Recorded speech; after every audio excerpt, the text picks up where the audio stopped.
Today on Monkey Life. Comings and goings at the park as Marmoset family, the Simpsons, head off to a new home in Somerset. All good. Marge and Nelson boxed straight away, and then Bart and Ralph just needed a couple of minutes afterwards to calm down. And Marmoset Tyre returns in their place, looking for love. Hey, princess. Oh my goodness, you are so cute. She's very cute. Plus, the Barn Woolies welcome a new member to the group, baby Xena.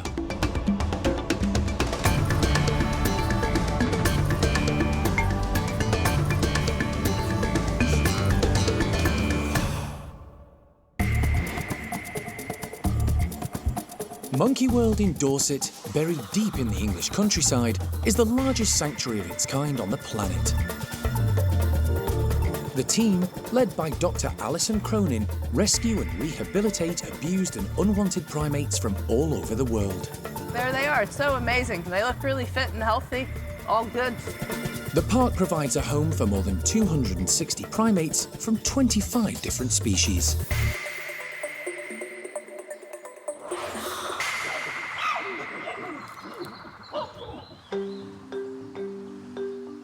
Space at the park for new rescues is at a premium, especially for small primates like the marmosets. The legal primate pet trade in the UK has led to many needing to be rehomed from owners unable to give them the expert care and attention they need.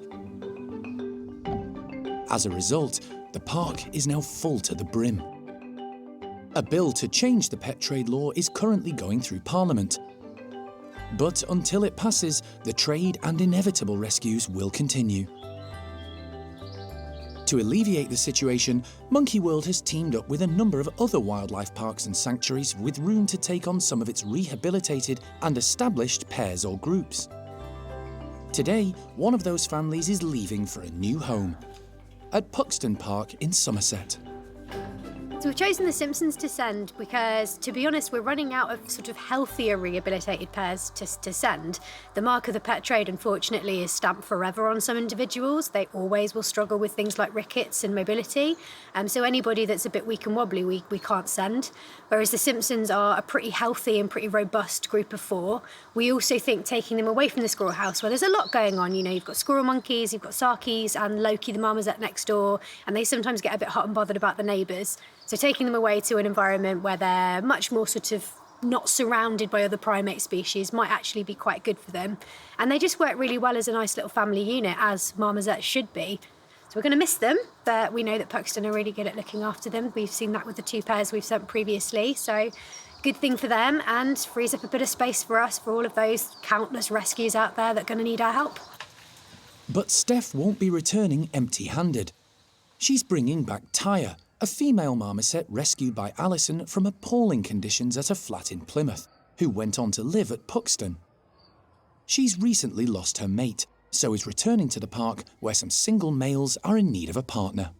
Really excited to see Tyre. She's a madam. I'm curious to see if she's still a little madam. She was always quite a small marmoset, quite boxy, but always quite feisty and full of attitude, so it'll be interesting to see if she's still that way. So we'll bring her back here, we'll get her settled, and then we'll consider who's the best option to try for an introduction for her. Steph and Elle have persuaded the Simpsons family into travel crates ready for the journey. All good. Marge and Nelson boxed straight away, and then Bart and Ralph just needed a couple of minutes afterwards to calm down and then realise malt loaf was worth getting into the catch crate for. The family consists of mum Marge, son Bart, and young twins Nelson and Ralph. Unlike most of the primates rescued at the park, the twins have had a great start to life. They've been brought up by their parents, with all their needs met. The foursome are perfect candidates to move on. Oh. Look after them. It's a 2-hour journey to Puxton. Steph is aiming to deliver the Simpsons, collect Tyre, and be back in Dorset in time to get her settled for the night in her new home.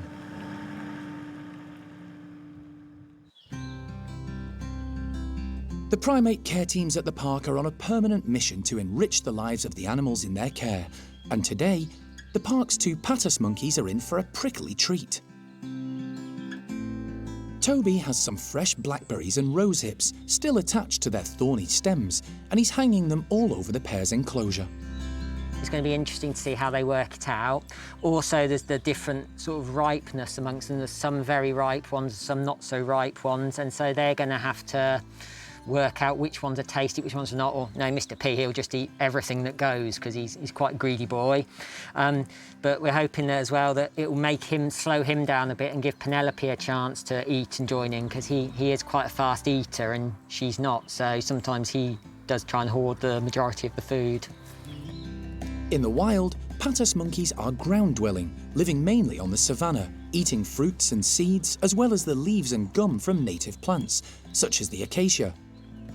Toby is hoping to replicate some of these feeding habits today. When they're getting them out the acacia bushes, they're not going to be sitting on the ground. They're going to have to reach up and things. And it's just to make them work a bit more and challenge them a bit more. So hopefully it will encourage Mr. P to be more active and be up in the sort of climbing around and using muscles that he wouldn't use all the time necessarily.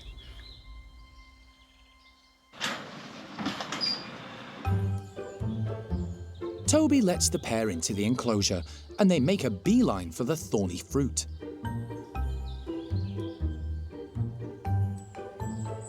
Mr. P is immediately attracted by the brightly coloured rose hips, full of nutrients and vitamin C. I think you can safely say he likes rose hips.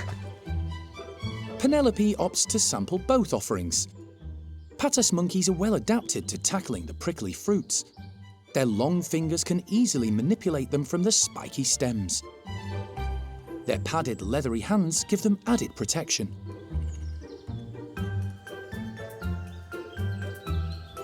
It's been a few months since Penelope underwent a health check, which resulted in her having 8 teeth removed. She's made a good recovery, is generally eating better, and is a lot happier.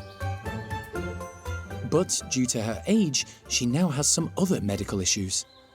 She has developed a cataract in her right eye. It is becoming more and more obvious, and we notice that she does struggle a bit more with the foraging and things and finding things. But in terms of herself, she seems really bright, really confident. Her weight is good. She was weighed yesterday and she's put on another 100 grams in the last month.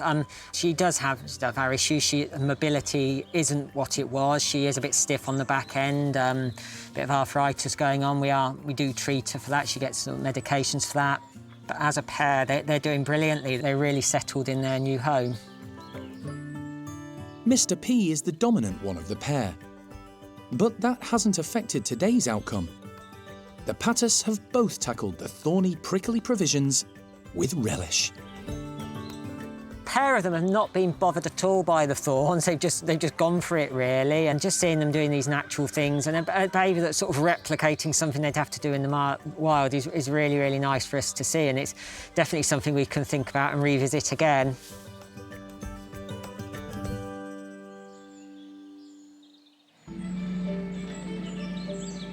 A few weeks ago, a large crate was dropped off at the orangutan nursery. It's a sign someone will soon be on the move to a new home. And that someone is Sylvester. Sylvester's got a home at Basel Zoo and is lucky enough he's going to have 2 ladies all to himself. So it's time. He's now beyond adolescence and starting to fill out to become a fully mature male. It's time for him to leave the nursery and it's time to move on and graduate. This is always a difficult part for us, but it's important that he goes off. We're not going to be able to provide him an adult group of his own, so it's time for him to graduate. Sylvester is a Sumatran orangutan, which means he can't join the adult females at the park who are all Bornean. He's fast approaching adulthood and testosterone is kicking in. Alison has spent more than a year trying to find him a suitable home with other Sumatran orangs. She was delighted when Basel Zoo in Switzerland agreed he could join their young adult female Maya and her 4-year-old daughter Padma. OK, you can rattle the slide, Jeremy. Oh. To prepare Sylvester for his journey, the primate care team have been busy crate training. Good boy, Sylvester. Good boy. Well done. Over the weeks, they've gradually increased the time he's kept in the crate, with the slide shut behind him. Good boy, Sylvester. It's all aimed at keeping Sylvester as stress-free as possible when the time comes for him to finally leave. What we try and do is make this the fun place, make it as happy as possible for them. No stresses, no worries about going in and out of it, and then hopefully it makes the journey that much more comfortable when it does come to them going. I mean, some of these journeys sometimes can be a very, very long time as well, so obviously getting them used to that crate, also giving them enrichment and things like that in there as well, things to do as well, really helps it be a more positive place to be. Sylvester arrived 12 years ago as a tiny, orphaned infant. As he's grown up, he's seen others come and go, and he too will be leaving behind some great friendships, particularly Bulu Mata. But even that relationship has changed in recent months. He's getting to that point now where he can get a little bit too rough with Bulu, and they're all realising it. I think Bulu's got his guard up a tiny bit with him sometimes, but also still spending a fair bit of nice time with him. But it certainly is a good indication that it's time for Sylvester to leave the group and join some adult females and become the big man that he's due to be one day.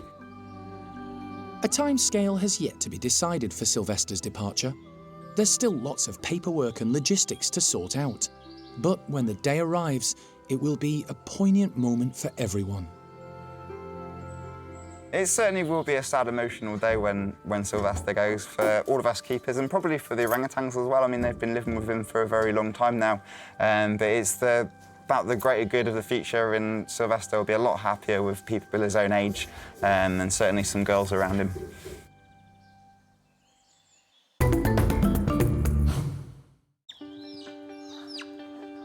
There's some happy news for the park's barn group of woolly monkeys. 10-year-old Eva has given birth to her third baby, a little girl the team have named Xena. Both mum and baby are doing well. She's becoming more of an experienced mum now. She's keeping baby close and looking after her and yeah, just doing all the right things for her. She's feeding, she looks really strong, she's quite a small petite baby, but then Ava herself is a small female, so yeah, we'll obviously just keep an eye on how she progresses, but so far everything looks going the right way. Although Chippy is the leader and dominant male of this group, the team are pretty certain that younger male Xavi is the father. He and Eva are very close and spend a lot of time together. Xavi is a year younger than Eva. He can be quite boisterous, but so far he's been very calm and respectful around mum and baby. It's not unusual among woolly monkeys for the father to be someone other than the dominant male. This is perfectly normal in the wild. There's multiple males, and as long as the subordinate males are discreet, then they will get their opportunities with the females. So there's not just one male that will kind of control all the females. The females have the pick, and they can choose who they prefer to spend time with discreetly. Chippy is a good leader and performs his role perfectly. He's always on the lookout, checking everything is safe for his family. Eva's second child, Catalina, is now 2 years old and is very good at keeping herself occupied, particularly now she's no longer the centre of mum's attention. Catalina's just constantly a ball of fun, and she's constantly just getting herself in little scrapes where she's flinging herself off things. She's able to entertain herself quite easily, and she doesn't have any other youngsters in the group, but you might catch her having a little play with Dad, Chippy. She's being very sort of calm around mum and baby, so she's not sort of become the toddler that's thrown its toys out of the pram because she's not the baby anymore. So yeah, they seem to be working it out quite nicely together. And the new arrival could be the perfect playmate for Catalina in the future. At the Stumpy House and Enclosure, the ugly monkeys, as they're affectionately known, are being let out for their morning feed and exercise. The past 12 months have brought dramatic changes to the elderly group. First, they lost their long-time leader Sam and 2 of the females. And now, in the last month, Kelly has had to be put to sleep, and Noreen has passed peacefully away of old age. There are just 3 macaques left in the group. It's just been a very, very difficult year down here. It's not what we expected. Obviously, last summer we lost Flo, Sam and Charlie, all within a month of each other. So it is very strange down here. It's very quiet with just the 3 of them. The 3 remaining macaques are the boys Toto and Freddie and female Sylvie.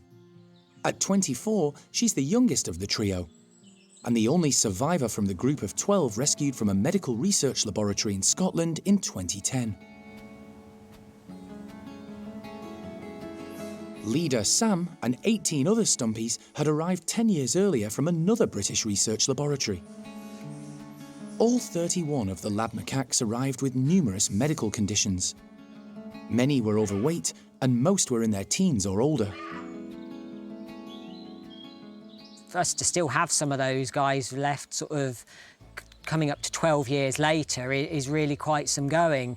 But one thing we have learnt with them over the years is that when the stumpies start to show symptoms, you know that you're getting to quite a bad place with them because they are so tough. They hide and mask pain and anything really, really well.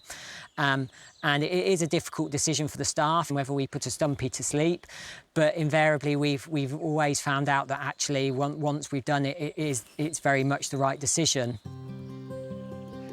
Amid all the turmoil, there is a silver lining. Toto, Freddie and Sylvie are now living, eating and sleeping as one group. Differences have been set aside and it's all harmonious, for now. The hierarchy appears to have been finally worked out, with Toto in charge and Sylvie happy to be at his side. Yeah, Toto is doing very well. It's been a long, slow process for Toto to learn how to be a macaque, really. In the past year, his biggest achievement probably has been the fact that he's learned how to forage for food on the floor, because this was always a challenge with him. To be honest, in terms of enrichment for these guys, giving them some really good foraging probably burns off more calories than them sort of working out how to get something out of a Kong or something. It's one of the best ways of keeping them busy, and it keeps them entertained for a good period of time. Freddie seems pretty content with his lot, although does get overlooked sometimes by the other 2. Since we've had the 3 of them back together, Freddie's actually spending quite a lot of time outside. He's sort of enjoying sort of the enclosure, and it's really good for him to be able to get the fresh air and a bit of vitamin D, and yeah, just also good for him just to be able to move around. He's been doing a lot of running around and displaying as well out there. It may have been a tumultuous 12 months, but Toby is philosophical. It is very sad, but we know that these guys have had a much better life here than they could ever possibly have, and say we've still got these 3 going strong and exploring their enclosure, and the last sort of week of the 3 of them back together, they seem to have got a new lease of life. Following a 2-hour journey to the neighbouring county of Somerset, Steph has arrived at Puxton Park, along with the Simpsons, a family of 4 marmosets. So we've got Marge and Nelson in here. All right, hello. Sort of half in, half out. Yeah, bless them. So Marge, you can see her ear tufts stick up, which is why she got the Marge Simpson name for the vertical hair. You can follow me. With space at Monkey World for these small primates at a premium, the 4 monkeys are being rehomed at Puxton. It's not the first time the 2 centres have come to such an arrangement, and probably won't be the last. Very excited. We're quite a fairly new establishment, so to be able to help people like Monkey World to provide a home for these rescues is brilliant, really. And this facility was almost designed with them in mind, so it's really good having them here, and hopefully for them to have fun here too, so yeah. Returning with Steph to Dorset will be Tyre, a female marmoset now in need of a companion. Perhaps into this one. Yeah, that's fine. Yeah. That's perfect. All right, we'll go this way.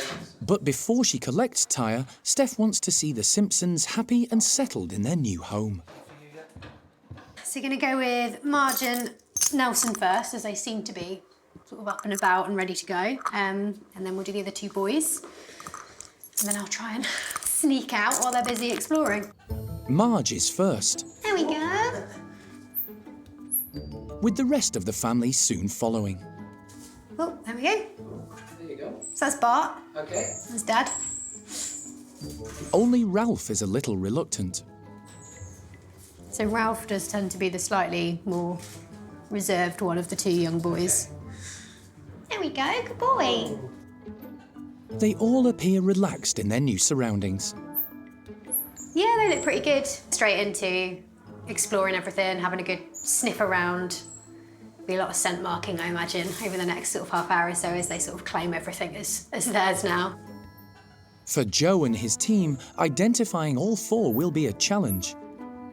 I'll listen to what Steph's been saying, all the ways of telling them apart. We found with them it's about behaviour as well, so hopefully the behaviours will get a little indication who's who and how they react here. So yeah, so we're gonna have fun, but that's what it's all about. So yeah. Taya has been caught, ready for the journey. She just needs to walk from one travel crate to another. Hi, Taya. Okay, she's come through. She's in. Definitely tail in. Yeah, that looks like. All right, happy? Happy. We have a Taya. That was relatively easy. A final check on the four. Steph has mixed feelings. Yeah, always a little bit emotional, just sort of having to walk away. But I'm really excited to have Taya back. I'm excited to get her settled with a new partner. And yeah, looking forward to hopefully some more collaboration between us and Puxton in the future. It's a quick, uneventful journey back to the park in Dorset, where the team are ready to welcome Taya. Hey, princess. Oh my goodness, you are so cute. She's very cute. So she's hybrid, so hence the grey tufts, and she's also very box-like in shape. For now, Taya will be in a bedroom in the squirrel monkey house, living alongside them, plus the Sarkies and Loki the Marmoset. Right, want to have a look, Miss Taya? The team are hoping that the two will eventually hit it off and become a pair. Only time will tell.